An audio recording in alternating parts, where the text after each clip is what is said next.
A new beginning after the events of the first film, Hancock has quietly settled in a new city under a low-profile identity. He helps people anonymously, leaving behind no sign of who saved them.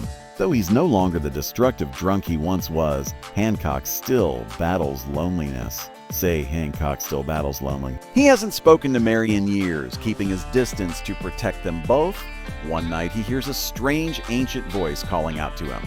A voice from the past. Hancock begins having vivid dreams, visions of ancient battlefields, temples, and gods. He sees himself in another time, fighting alongside beings with powers like his. Meanwhile, a mysterious meteor crash lands in South America. Scientists investigating the site vanish without a trace. Hancock senses something awakening, something connected to his past. The return of Mary returns to warn Hancock. She's felt the same visions. Something is calling to them both. They meet secretly in an abandoned observatory. Mary believes another immortal like them has reawakened, but with a corrupted purpose. She urges Hancock to remember who he really was before his memory loss. Hancock is reluctant, but curious. Enter Malachi. A new immortal named Malachi emerges from the shadows, ancient, powerful, and bitter. He was once part of the same celestial race as Hancock and Mary, but he views humanity as weak and unworthy of protection. After centuries in slumber, he plans to rule over mankind as a god king. He begins targeting global leaders and seizing ancient relics tied to their powers. Powers reignited Hancock, and Mary's powers begin fluctuating. They realize Malachi's return is destabilizing the celestial energy balance on Earth. Hancock's strength surges, but his control wavers. Mary begins to weaken when they're near each other again, reminding them of their bond's cost. They must work together, but not too closely, or risk becoming mortal again. The truth about their kind. Mary reveals the full truth. They are remnants of a long-forgotten pantheon created by the cosmos to guide civilizations. Over time, the others were killed or went into hiding. Hancock is the last true protector. Malachi was banished long ago for abusing his power, but now he's returned, and he's not alone. The followers of Malachi gathers rogue immortals and godlike beings from across the globe, beings forgotten by myth. His generals include a fire-wielding warlord named Vulcanes and a shadow manipulator called Nixara. Together, they begin reshaping the world order, forcing governments to kneel. Hancock watches the chaos from afar, knowing a confrontation is inevitable. The moral dilemma. Hancock questions his role. Is he truly a hero or just a weapon? Ray, now a global humanitarian leader, reaches out to Hancock for help. Ray proposes that Hancock stand for something bigger, hope.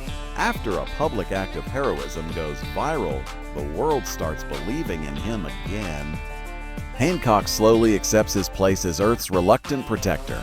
A global threat. Malachi sends a message to the world: submit or perish. He destroys a satellite network with a single gesture, plunging half the world into digital darkness. Military forces attempt to engage but are easily overpowered. Hancock realizes this is no longer about hiding, it's a war for the soul of the planet. He decides to fight. The first battle, Hancock confronts Malachi in a destroyed city. Their clash levels buildings and sends shockwaves for miles. Hancock is overpowered by Malachi's refined ancient techniques. Mary intervenes just in time, helping Hancock escape. They realize they'll need more than brute strength. They'll need knowledge and unity. The Pantheon Archive. Ray and Mary discover a hidden Pantheon archive buried beneath the Sahara, a vault of ancient knowledge. Inside are relics, scrolls, and a device that enhances their control over celestial energy. Hancock bonds with the relic, unlocking new powers: energy manipulation and light speed flight. Mary regains some of her strength too, but at a cost to her lifespan. Humanity rises. Inspired by Hancock, humanity begins resisting Malachi's rule. Underground resistance cells form, using advanced tech and symbolic gestures. One faction begins worshiping Hancock as a literal god, which he finds unsettling. Ray warns him, lead with strength, not with fear. Hancock realizes leadership means making hard choices. Betrayal within Nixara. Torn between loyalty and conscience, switches sides after witnessing Malachi's cruelty. She reveals Malachi's plan to merge the Earth with the celestial realm, destroying free will. With her help, Hancock locates the celestial anchor, the device fueling Malachi's power. They plan an assault, but it will require a full sacrifice. The final stand begins in Antarctica. The celestial anchor pulses with cosmic energy. Malachi and his generals defend it with full force. Hancock leads a global assault, joined by Mary, Nyxara, and a battalion of allied soldiers. The battle is fierce, gods vs mortals, light vs shadow. Hancock confronts Vulcanes and defeats him in a fiery duel.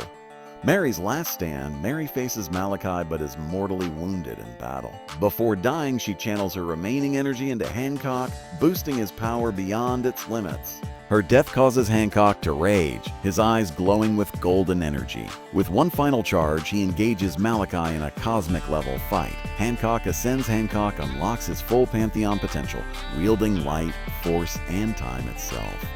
He defeats Malachi by severing his connection to the anchor and trapping him in a celestial rift. With Earth saved, Hancock collapses, his body glowing and fading into the sky. It seems like he has died or ascended. A world he changed months past. Statues of Mary and Hancock are erected. Ray leads global unity efforts under the Pantheon Peace Accord. People speak of Hancock not as a menace, but as a mythic guardian who chose Earth over godhood. Stories spread that he might return when the world needs him again. The legacy continues. Nyxara begins mentoring others with latent celestial DNA. A young boy in India is seen levitating small objects. Around the world, new awakening events are reported. It seems the Pantheon is rising again, this time, hopefully, for good. Post-credit scene 1.